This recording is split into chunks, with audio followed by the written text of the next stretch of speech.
జమ్మూ కాశ్మీర్లోని పెహల్గాంలో జరిగినటువంటి ఉగ్రదాడి తరువాత భారత్ పాకిస్తాన్ల మధ్య యుద్ధ మేఘాలు కమ్ముకున్నాయి. సరిహద్దు ప్రాంతాల్లో ఉద్రిక్తకరమైనటువంటి వాతావరణం అయితే నెలకొంది. ఇప్పుడు భారత్కి పాకిస్తాన్కి యుద్ధం అనివార్యమా అన్నటువంటి పరిస్థితులను అయితే మనం చూస్తూ ఉన్నాం. ఈ నేపథ్యంలోనే పాకిస్తాన్కి చెందినటువంటి కొంతమంది మంత్రులు మాత్రం భారత్ని ఉద్దేశించి ఉగ్రదాడిని ఉద్దేశించి పిచ్చి పిచ్చి ప్రేలాపనలు అయితే చేస్తూ ఉన్నారు. మా దగ్గర 130 అణ్వాయుధాలు ఉన్నాయి అంటూ పాక్ మంత్రి ఒకరు భారత్ని హెచ్చరించేటువంటి ప్రయత్నం చేశారు. నిజంగా చెప్పాలి అంటే భారత రక్షణ వ్యవస్థ, భారత ఆర్థిక వ్యవస్థ, భారత సైనిక వ్యవస్థ ఎంత పటిష్టంగా ఉందనేది అన్ని దేశాల కంటే ముఖ్యంగా పాకిస్తాన్కే తెలుసు.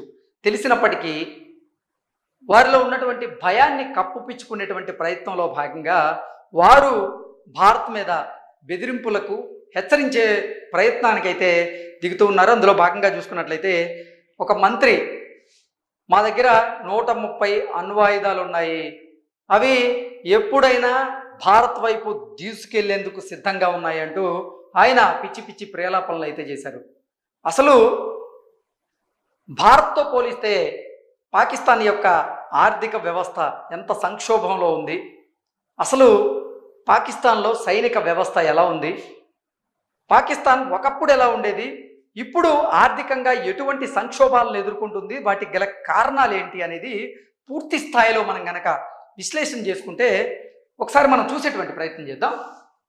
కాసులు లేని పాక్ కయ్యానికి సిద్ధమా అంటూ ఈ ఆర్టికల్ సారాంశాన్ని మనం చూడొచ్చు. తిండి లేకపోతే గడ్డి తినైనా బతుకుతాం, అవసరమైతే ఆకలితో మాడుతాం, కానీ అణ్వాయుధాలు మాత్రం తయారు చేసి తీరుతామంటూ నాటి పాకిస్తాన్ ప్రధానమంత్రి జుల్ఫికర్ అలీ భుట్టో ప్రకటించారు. గతంలో మనం చూసుకున్నట్లయితే తిండి లేకపోతే గడ్డి తినైనా బ్రతుకుతాం, ఆకలితో అలమటిస్తాం, వీటన్నింటినీ ఎదుర్కోవడానికైనా సిద్ధం, కానీ ఎట్టి పరిస్థితుల్లో అణ్వాయుధాలు తయారు చేసి తీరుతామంటూ నాటి పాకిస్తాన్ ప్రధానమంత్రి అయినటువంటి జుల్ఫికర్ అలీ భుట్టో ఆయన ప్రకటించారు. ఆయన చెప్పింది ఇప్పుడు అక్షర సత్యం అవుతూ ఉంది. అది ఏంటనేది ఒకసారి చూద్దాం. జుల్ఫికర్ అలీ భుట్టో ప్రకటించారు. ఆయన నాడు అనుకున్నదే జరుగుతూ ఉంది. నేడు పాక్ వద్ద అణ్వస్త్రాలు ఉన్నాయి, కానీ అన్న వస్త్రాలకు మాత్రం తీవ్ర కొరత ఏర్పడింది. సో పాకిస్తాన్ దగ్గర అణ్వాయుధాలు, అణ్వస్త్రాలు ఉన్నాయి, కానీ అన్న వస్త్రాలు మాత్రం ఇప్పుడు అక్కడ లేవు. పాకిస్తానీలు తీవ్రంగా ఇబ్బందులు ఎదుర్కొంటూ ఉన్నారు. అన్నం దొరకడం లేదు, వస్త్రాలు దొరకడం లేదు, ఆ దేశం ఆర్థిక సంక్షోభంలో కూరుకుపోయింది. ఈ నేపథ్యంలోనే ఈ ఆర్టికల్ ఇప్పుడు సోషల్ మీడియాలో చక్కర్లు కొడుతూ ఉంది. ఈ పాకిస్తాన్ ఈ దుస్థితికి కారణం ఏంటంటే స్వీయ తప్పిదాల వల్ల దేశ ఆర్థిక వ్యవస్థ దివాలా అంచుకు చేరింది. అంతర్జాతీయ ద్రవ్యనిధి చిరకాల మిత్రదేశం చైనా పుణ్యమా అని కొద్దిగా తెప్పరిల్లింది, కానీ ప్రమాదం ఇంకా పూర్తిగా పాకిస్తాన్కి అయితే తొలగిపోలేదు. ఇలాంటి స్థితిలో భారత్తో స్వల్పకాల యుద్ధం చేసినా కానీ పాక్ ఆర్థిక వ్యవస్థ నిండా మునగడం ఖాయమని నిపుణులు చెబుతూ ఉన్నారు. ఇప్పటికే పాక్లో దుర్భరమైనటువంటి పరిస్థితులు అయితే ఉన్నాయి. పాక్ ఆర్థిక వ్యవస్థ కుప్పకూలిపోయింది. ఇప్పుడు భారత్తో గనక పాకిస్తాన్ యుద్ధానికి సిద్ధమైతే పాకిస్తాన్ యొక్క ఆర్థిక వ్యవస్థ నిండా మునిగిపోవడం ఖాయం అంటూ కూడా నిపుణులు తెలియజేస్తూ ఉన్నారు. ఒకప్పుడు అంటే దాదాపు 50 ఏళ్ల కిందట పాకిస్తాన్ దక్షిణాసియాలోనే అత్యంత ధనిక దేశంగా ఉండేది. స్వతంత్రం వచ్చాక ఆ దేశం మంచి ఆర్థిక వృద్ధిని కూడా కనబరిచింది. ముఖ్యంగా 1960, 1970లలో ఇది ప్రస్ఫుటంగా కనిపించింది. బలమైనటువంటి ఆర్థిక నిర్వహణ, భారీగా విదేశీ సాయం, వ్యవసాయం, పారిశ్రామిక వృద్ధిపై దృష్టి వంటి అంశాలు అప్పుడు పాకిస్తాన్కి బాగా కలిసి వచ్చాయి. అప్పుడంటే ఎప్పుడు 50 సంవత్సరాల క్రితం, అంటే 1960లో 1970లో పాకిస్తాన్ ఆర్థిక వ్యవస్థ చాలా బలంగా ఉండేది. దక్షిణాసియాలోనే పాకిస్తాన్ ఒక ధనిక దేశంగా ఉండేది.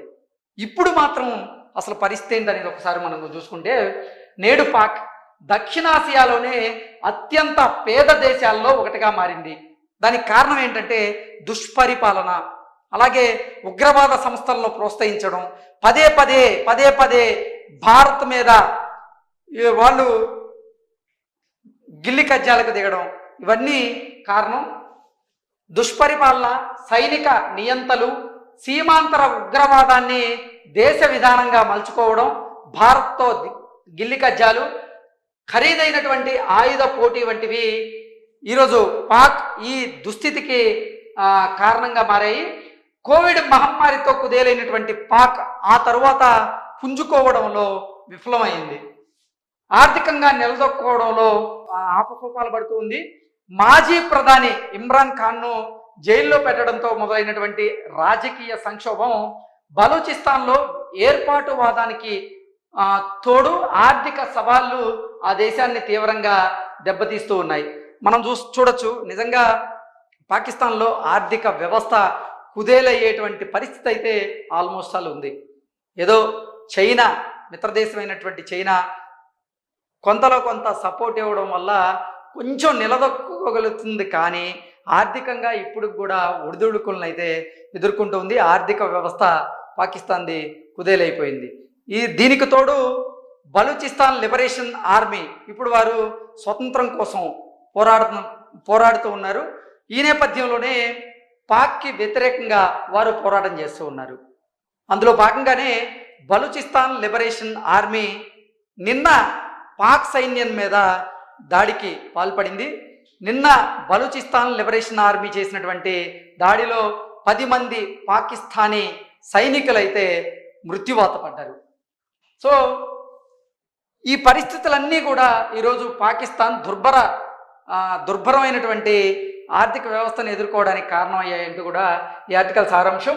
టీ పొడిని దిగుమతి చేసుకోవడానికి అప్పు చేయాల్సి వస్తోందని, అందువల్ల టీ వినియోగాన్ని తగ్గించాలని స్వయాన పాక్ ప్రణాళిక శాఖ మంత్రి ఇక్బాల్ కోరడాన్ని బట్టి ఆ దేశ ఆర్థిక వ్యవస్థ దుస్థితిని మనం అర్థం చేసుకోవచ్చు. 2023లో పాకిస్తాన్లో ద్రవ్యోల్బణం రికార్డు స్థాయిలో 38.5% చేరింది. ఆర్థిక వ్యవస్థ తిరోగమనంలోకి వెళ్ళిపోయింది. విదేశీ మారక నిల్వలు భారీగా 370 కోట్ల డాలర్లకు పడిపోయాయి. అత్యంత ముఖ్యమైన కొన్ని వస్తువులను కొద్ది వారాల పాటు దిగుమతి చేసుకోవడానికి మాత్రమే అక్కడికి వస్తున్నాయి. నెక్స్ట్, ఉగ్రవాదులకు నిధులు అందిస్తున్న కారణం చేత ఆర్థిక చర్యల కార్యదళం FATF 5 ఏళ్లుగా ఆ దేశాన్ని గ్రే లిస్టులో పెట్టింది. దీంతో రుణాలు దొరకడం కూడా ఇప్పుడు పాకిస్తాన్కి కష్టమైపోయింది. జీడిపిలో 70% ఆ దేశ అప్పులు చేరాయి. ఆదాయంలో 40 నుంచి 50% వడ్డీల చెల్లింపులకే సరిపోయాయి అన్నట్లుగా ఈ ఆర్టికల్ సారాంశంగా చూడొచ్చు మనం. ఆదుకున్న IMF అనేటువంటి సంస్థ ఇప్పుడు దివాలా తీసినటువంటి పాకిస్తాన్ని ఆదుకునేటువంటి ప్రయత్నం చేస్తున్నా అంతగా ఉపయోగం అయితే లేదు. దివాలా ముప్పు నుంచి రక్షించాలంటూ పాక్ IMFను ఆశ్రయించింది. ఇలా ఈ ఆర్థిక సంస్థను ఆ దేశం ఆశ్రయించడం ఇది 25వసారి. IMF ఇచ్చినటువంటి 300 కోట్ల డాలర్లు స్వల్పకాల ఆర్థిక ప్యాకేజీతో పాక్ గట్టెక్కుతూ వస్తోంది. సౌదీ అరేబియా, UAE, చైనా కూడా 100 కోట్ల డాలర్ల రుణాలను ఇప్పుడు పాకిస్తాన్కి అందిస్తూ ఉన్నాయి. దానివల్లే కొంచెం గట్టెక్కుతూ ఉంది. గత నెలలో 130 కోట్ల డాలర్ల సాయం కోసం IMFతో ఒక ఒప్పందాన్ని కూడా పాక్ కుదుర్చుకుంది. మొత్తం 700 కోట్ల డాలర్ల ఉద్దీపన ప్యాకేజీ ఇప్పుడు IMF అయితే పాకిస్తాన్కి అందిస్తూ ఉంది. అందుకోసం పాక్ అనేక షరతులకి తలొగ్గింది. 1.5 లక్షల ప్రభుత్వ ఉద్యోగాలకు కోత పెట్టింది. 6 మంత్రిత్వ శాఖలను మూసేసింది. మరో 2 శాఖలను కూడా విలీనం అయితే చేసేసింది. ఇప్పుడు పాకిస్తాన్ని అప్పు అయితే వెంటాడుతూ ఉంది. పాకిస్తాన్కు వెలుపల నుంచి ఆర్థిక సాయం గణనీయంగానే అవసరం. ఇప్పుడు విదేశీ మారక నిల్వలు పెరిగినా ప్రస్తుతం ఆర్థిక సంవత్సరంలో $22 బిలియన్ విదేశీ రుణాలను తిరిగి చెల్లించాలి. సంక్షోభం నుంచి బయటపడాలంటే పాక్ భారీగా ఆర్థిక సంస్కరణలు చేపట్టాలి. రాజకీయ కారణాలు వాటికి మోకాళ్ళు అడ్డుతూ ఉన్నాయి. దీనికి తోడు సింధు జలాల ఒప్పందాన్ని భారత్ నిలిపివేయడం వల్ల పాక్ గ్రామీణ ఆర్థిక వ్యవస్థ దెబ్బతినేటువంటి అవకాశం అయితే ఉంది.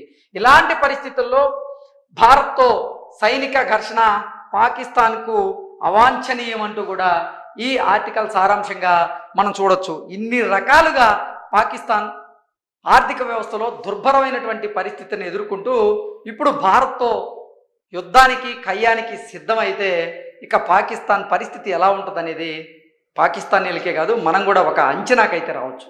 Thank you so much.